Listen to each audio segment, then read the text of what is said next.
thank you again so much for doing this. Our podcast is about your journey in music and how you got to where you are now. Ooh, exciting. There's a lot to So, Mae, tell me about whereabouts did you grow up? So I grew up in London. I'm like literally London girl through and through. I've lived within like a 1 mile radius my entire life. Oh, really? Yeah, so I've lived in Camden for the past like 10 years. And then I was a bit further down, like a bit closer to like Highgate before. But yeah, I'm in like Camden now, which I love. North London repping. Mm-hmm. So yeah, Right I'm just born and bred. Well, tell me how about did you get into music? I've always just like been obsessed by it. Mm-hmm. And even before I knew it was even possible to like, but for me to kind of do it as a kind of job, if that's, you know, even what you want to call it, Mm-hmm. like I just loved it. And I knew that every single day I had to be listening to it. And but I think it wasn't until like I always knew that I would love to do it, but I just Mm-hmm. it just felt like such a far away, like unobtainable dream. And Sure. and when I finally hit 19, I was like, what?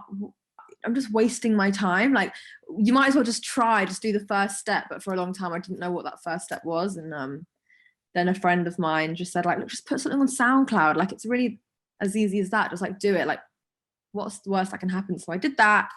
And now I'm here talking to you. So tell me about that. Okay, so were you just did you ever learn an instrument like a piano or something at an early age? Well, no. Oh, wow, okay. I wish I'd had. No, when I was a bit younger, I did a bit of piano because I was like a spoiled, like 8-year-old. I was like, oh, this is so boring and I don't want to use it. Right. I think in the end, my parents were just like, oh, just anything to just stop the whining. And so I stopped. I stopped.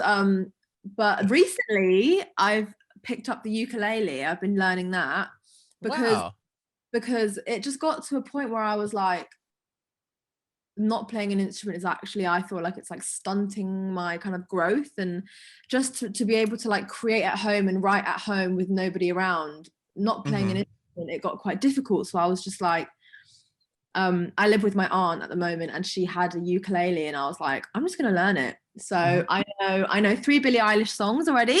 Really? That's cool. Yeah. And so I started to like write a little bit on that. And it's been really fun actually. I didn't expect to like enjoy the process as much. So yeah, I've been really liking it.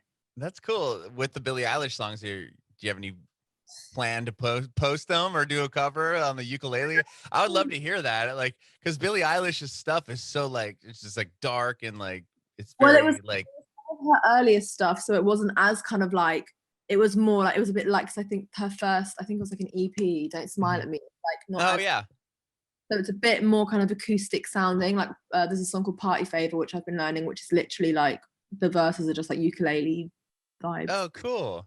And another song called Watch and another song called Hostage. So they're all of her like first EP, which is when I first kind of like fell in love with her. So, and that's just like the most rewarding thing I think is like playing songs that you love. And then also when you're like, if I can play this, then I can probably like make up my own song, and doing that. And it was for the first time I was like, oh my goodness, like this is crazy. It took me, but I'm getting there. That's awesome. And is this something you've just picked up like during quarantine or something? I literally started like a week ago. Oh, wow. And you've already picked up that many songs? That's crazy. Yeah, it's not very often that, you know, I'll be honest, it takes me a lot to kind of, how should I put it? Like for me to just be like, oh, I want to do this. And like at school, like, I was rubbish at like revising because I just like, I don't want to do it. Like, I just don't want to do it. I can't find the strength in me to like, when someone isn't there, like telling me you need to do this, then I probably won't do it unless it's like, like, you know, like writing music. Like I don't need anyone to tell me to do that because I have a passion for it. But if I don't, if I'm passionate about it, I'm like, I can't. But which is probably not a good thing. But I you know, the second I like picked up the ukulele and I was like, what have you been waiting for this whole time? Like it's actually like quite, it's not as hard as you thought, and it's actually really fun, like learning this new thing. So yeah, but it's only been a week, so we'll see. We'll see. Wow. In 2 weeks, we'll see. Yeah, the next Mae Muller song might have a uke on the background, huh? You know what I mean? Maybe. Honestly, my album is just going to be like me and my ukulele, just like people are going to be so annoyed. They're like, what happened? I was not expecting this growth for her, but you know, she's taking her own path. That's awesome. That's awesome. Okay, I want to go back. So ukulele is obviously very recent, a week ago, but prior to that, were you did you always sing? Was that just something that came naturally to you? I think I mean, to my sort of family's annoyance, I just used to sing like all the time. I think I've just been in an attention seeker since I was birthed, to be honest. Like ever since I could like walk and talk and kind of do anything, I was always wanting people to like look at me and like look at me performing. I'm gonna write a play for everyone, and everyone has to sit down and watch it at like, you know, Christmas time, and like sure. Aunties are there and bless them, they all pretend that it's like really good.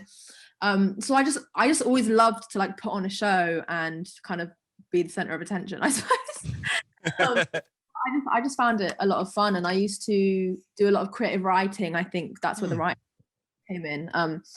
When I was younger, I think I was in year 9, so I was like 13. I used to teach the younger kids creative writing, and it was funny because I got chosen to do it, and I was a bit like, why have they asked me to? There's quite a lot of responsibility. I've got like young minds in my responsibility. But it was really great, and it kind of, I think when you teach somebody else something, it's the best way of learning yourself as well. Mm-hmm. So I think that's where my love of writing came from. And I just started writing like poems, and I remember I found an old diary of mine. I think I must have been about 10 or 11, and I used to love Florence and the Machine. I used to be obsessed with her. Mm-hmm. And her album Lungs, she has a song called, I can't remember what it's called, but it's basically about her boyfriend who builds coffins for a living. I was like 11 years old listening to this, and I was like, I love this. I basically like copied that whole song, but basically turned it into like my boy like turns into a werewolf at night, and it's like really crazy. And I found this song on my diary, and I was like, you know, recently, and I was like, what was my 11-year-old mind like thinking? I was just writing this crazy stuff from when I was a lot younger. So yeah, don't really know where it kind of came from, but I've just I've just loved it, and I've really enjoyed it. Do you know, like I did read that you know, or you even said earlier that you didn't start writing like music and that until you're 19. What kind of sparked that?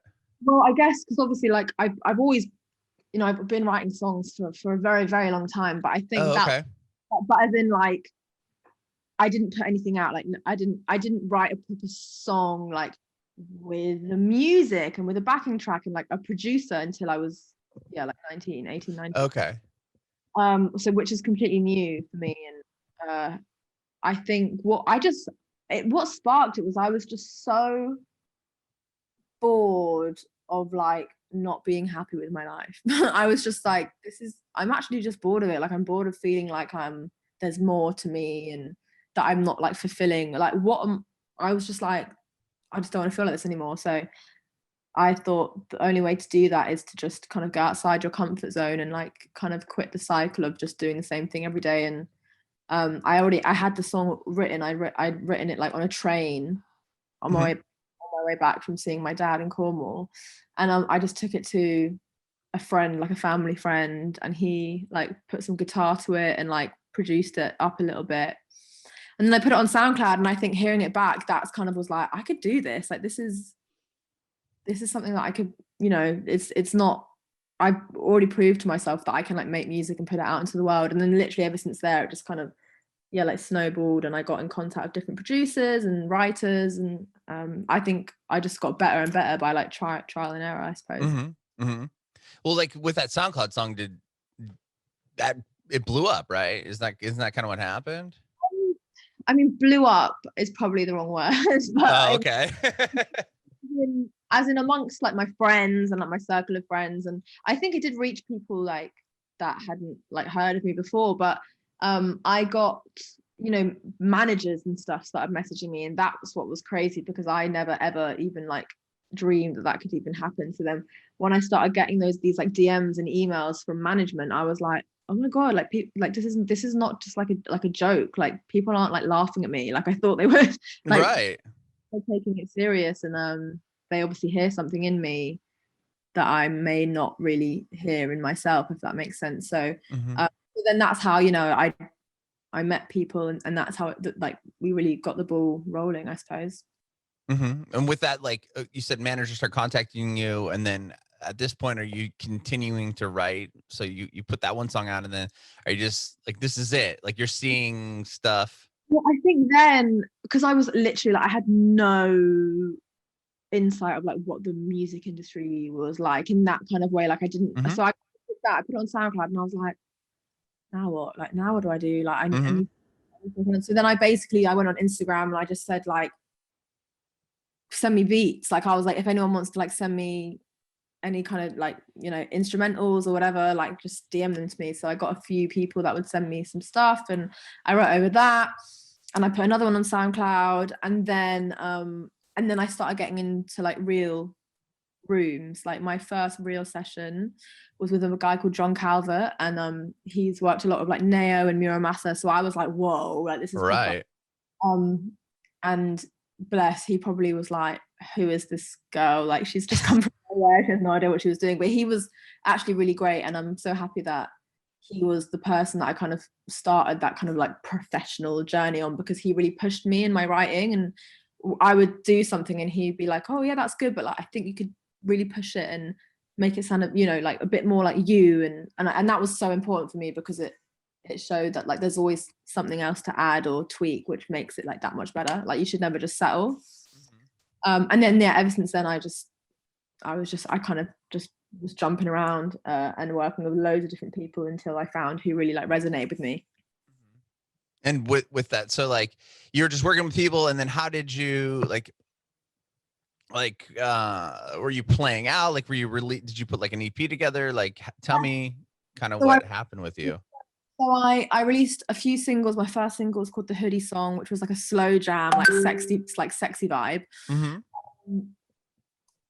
Which was so like not really like even on brand for me. I was like, I'm the least like sexy person like ever. I'm just not my thing. But it just happened like that, and I loved the song, and I was like, I think this is like really good. And then it just like Spotify were amazing and have always been like such a great support system for me, and they were like playlisting it. Wow. Yeah, and so and then I think people just heard it, like it was just I guess on Spotify, and we made a video for it, and it was really like DIY. And then people just started. I still don't even know how it works now, but people just started listening to it. People just started hearing it, and then it had like 100,000 streams, and then it had like 150,000 streams. And it just kept on growing, and I was like, oh my god, like people are hearing this. This is crazy. And then, but by the time I actually got any attention from like any like record labels, I'd already released like 2 EPs. Oh wow. I'd had like a lot of music out. Mm-hmm. Or was it 1 EP or 2? Either or. I'd definitely already released one EP, and then I Okay. had an EP ready by the time I signed. So I had a lot of like music. Mm-hmm. Yeah, it wasn't just that one song, and then people started knocking on your door. It took a while, I think, for people to kind of take any notice, really. But I think I'm happy that it did, because you know, even when I signed, I still wasn't 100% sure exactly like who I was as an artist, but I just had to go to people that I trusted, like saw what I saw, like as for the vision. Mm-hmm. And they did, and they still do, which is really nice. But I've just been really lucky to have been given like the time to like figure it out and figure out what I want to do and who I want to be, what I want to say, because I think that to me is the most important thing, like as an artist, you know. Mm-hmm. And I think now I'm at a point where I'm like, yeah, okay, cool, I know what I'm doing. Right. Yeah, you kind of have yeah, the grasp on what's going on. It's like with with that first EP, like you've had a chance to tour and perform out and stuff, right? Ooh.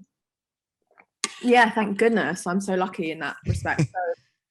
So I did a couple of support like gigs. So I my first ever like I supported a girl called Ellie Ingram, who's this Hmm. really cool artist, and that was quite like, it was quite small, but it was like my first ever like touring experience.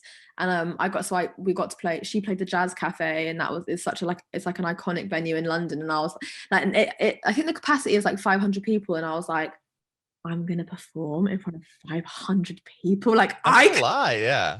could not believe it. So that happened, and then I supported Charlotte Lawrence, and so that was like obviously like that was like a little bit bigger, and then my next tour after that was Little Mix. Wow. I know, and it was just in the UK, but they were doing arenas, and we did 5 nights at the O2 Arena. Oh Uh, my God. 5 yeah, nights there.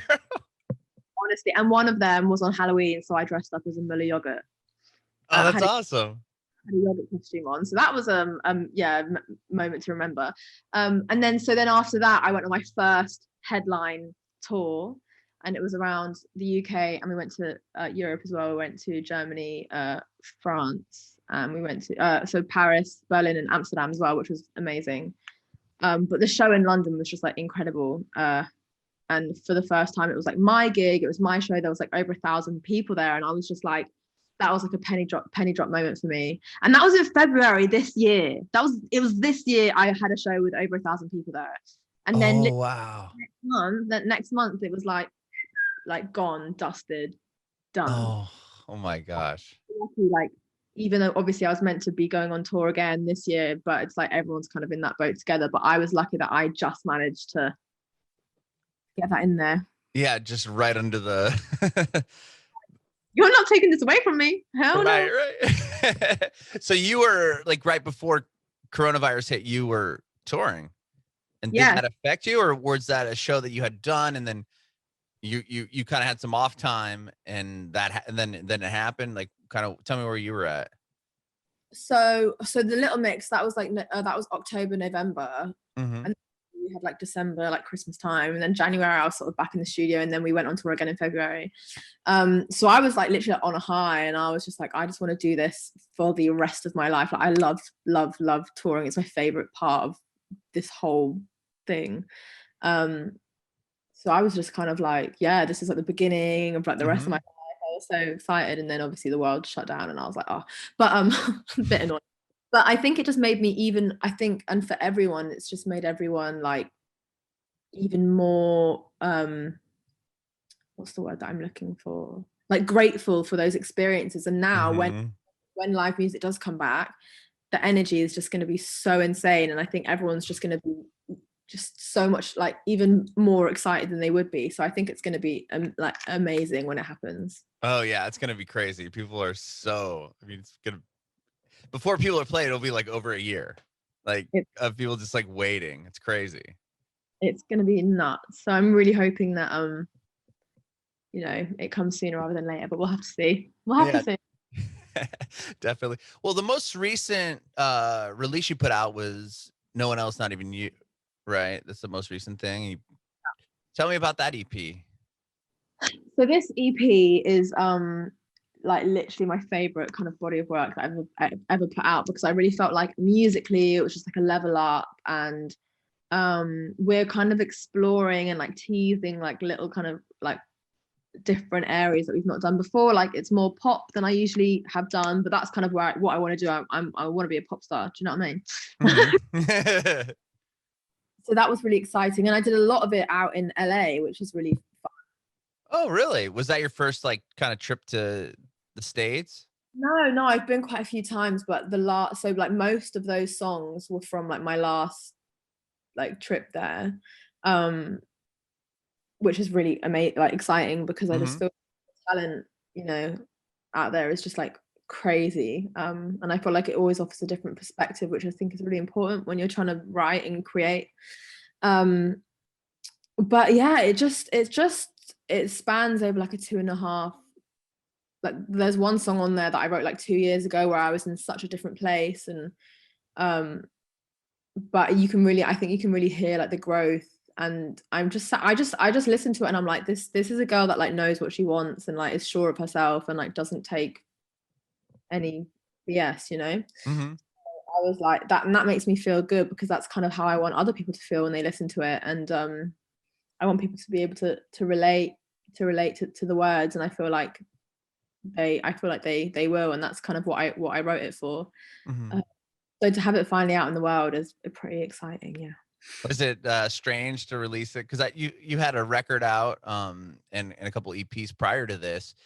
Is it strange now you put it out in November when everything was shut down? Yeah, it is a bit weird because obviously you can't like tour it, and you can't do any shows at all. But I think it was like it just gave me a kind of it was like a driving force for me, and like a really unsure and uncertain time. And I feel like it was new music for people to listen to, and I think they were kind of ready for it, because they were just like, it kind of highlighted how important music actually was, because it's kind of like it was the only thing for me as well that I was like, oh my god, okay, I've got this release coming out, and like that's what I can focus on. So yeah, it was definitely a weird time to release something, but I think it wasn't like a bad thing, I don't think. And I think I think it just made people even more excited for when you can see shows again, because these songs I think will just go off live. That's going to be exciting as well. Just imagining it at a show with like real life people, it's gonna be mad. So you haven't had a chance to play these in front of anyone yet? No, so I did a show at Kentish Town Forum, which is like where I'm playing on tour, my up tour, and it's got, I think it's like just under 3,000 people, which is nuts. So we did crazy. So we basically filmed a show there, obviously with no audience, but it was like a whole like production, and we put it on YouTube, so it's like a whole show. It's like, I think it's like just under 40 minutes long or something. Wow. So I kind of got like an idea of like what it was going to be like when I was able to like, when the room was full. I was like, oh my god, this is so crazy. But yeah, I've not really been able to play any of the songs for people to Was it, that's crazy, playing to an open stadium, right, or an open venue? Yeah, it was kind of weird. Yeah, it was kind of sad. I was like, gosh, like it just kind of reminds you how badly it's affected like the live scene, and not just like for artists, but especially for like crew. Oh yeah, I know. Those are the people that are really hurting. Yeah, like that was like their whole entire life, and it's just so sad. So I hope that when it comes back, like we can really just support it in the best way, and for everyone, and like for those venues just to be like filled up again and full of joy like they once. Was it pretty like, when did you film the show to the empty room? I think it was October. Okay. Yeah, it was in October, and then obviously the EP came out like the next month, so it was like, I think it was like early October. So so people had been sitting around. Yeah, I mean, you had been inside for a bit at that point. It was like, yeah, maybe it was September, I can't remember, but yeah, it was like not that long ago. So I think even just people to like, for to have a show online that they could watch, like people seem to be really excited, and so I think, yeah, people are just like, we're ready. We're ready. I mean, even for you though, being able to be out and then probably be around people you hadn't seen, and it was like, to be with my band was the best feeling ever. And like we were rehearsing for a couple of days before, and I was just like, I've just, even just to rehearse and like have put my in-ears in and have a mic, I was like, oh, I've missed this so much. And but you kind of always have that thought in the back of your head where it's like, it's just not the same. Like, of course it's just not, like the feeling that like euphoria that you get when you sing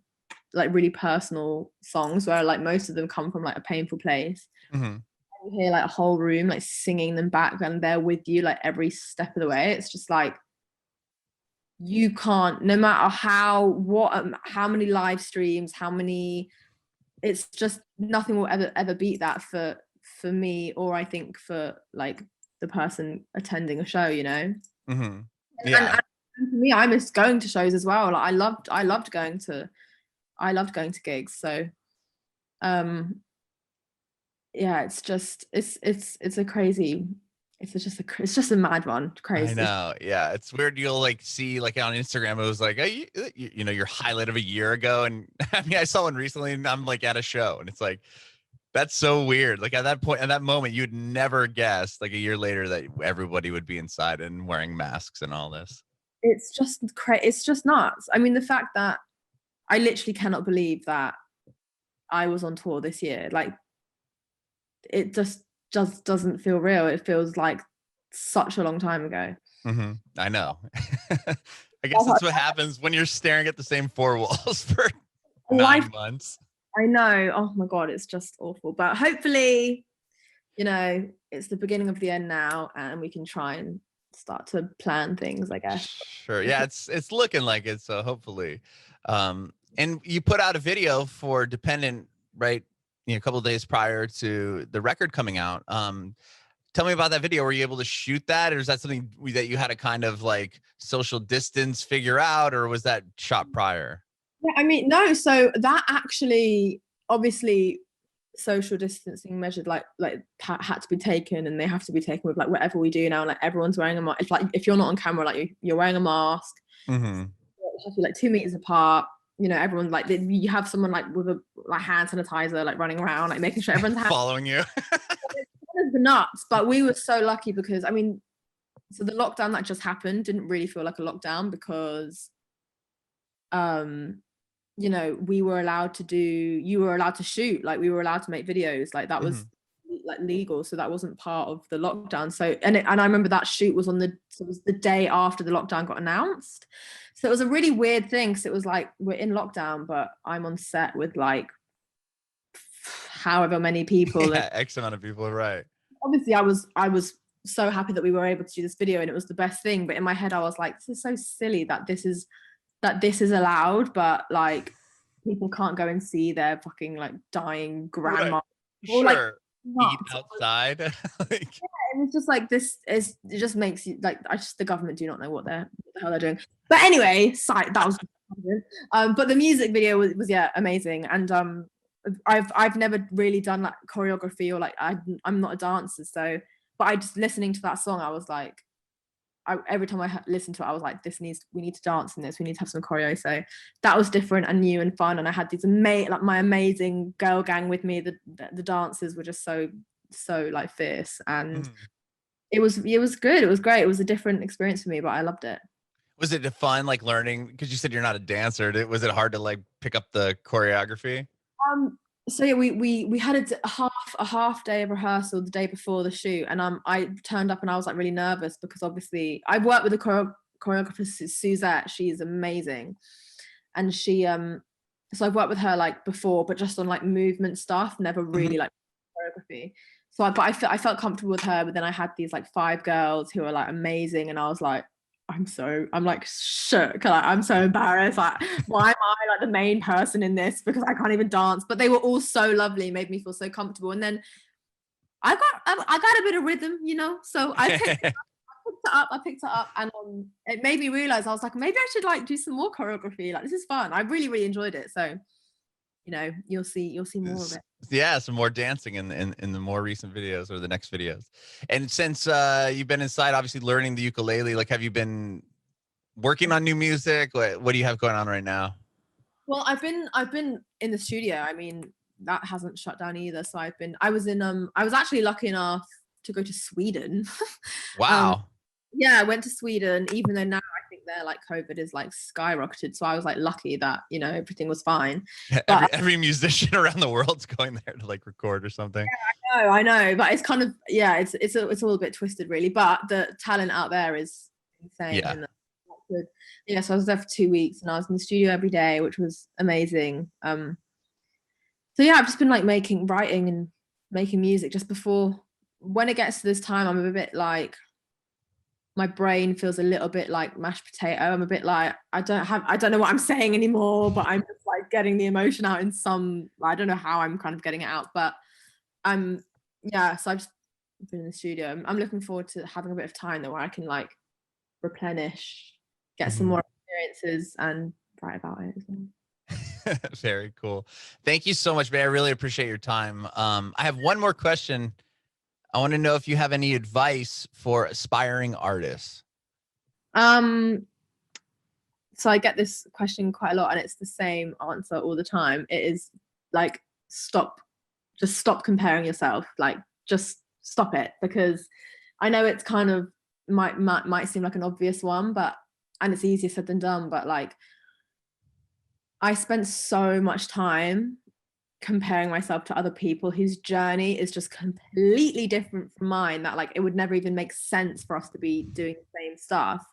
And especially with like social media, it's so easy, it's like one click away, but like your journey is your journey, and if you just have tunnel vision for like you and your dream, then you're gonna like, it will work out. But yeah, just don't waste your energy on looking at what other people are doing, because you know, they could have been doing it for 5 years before they even got to that point, you know. So I think just focus on your own journey, and if you know, you're gonna get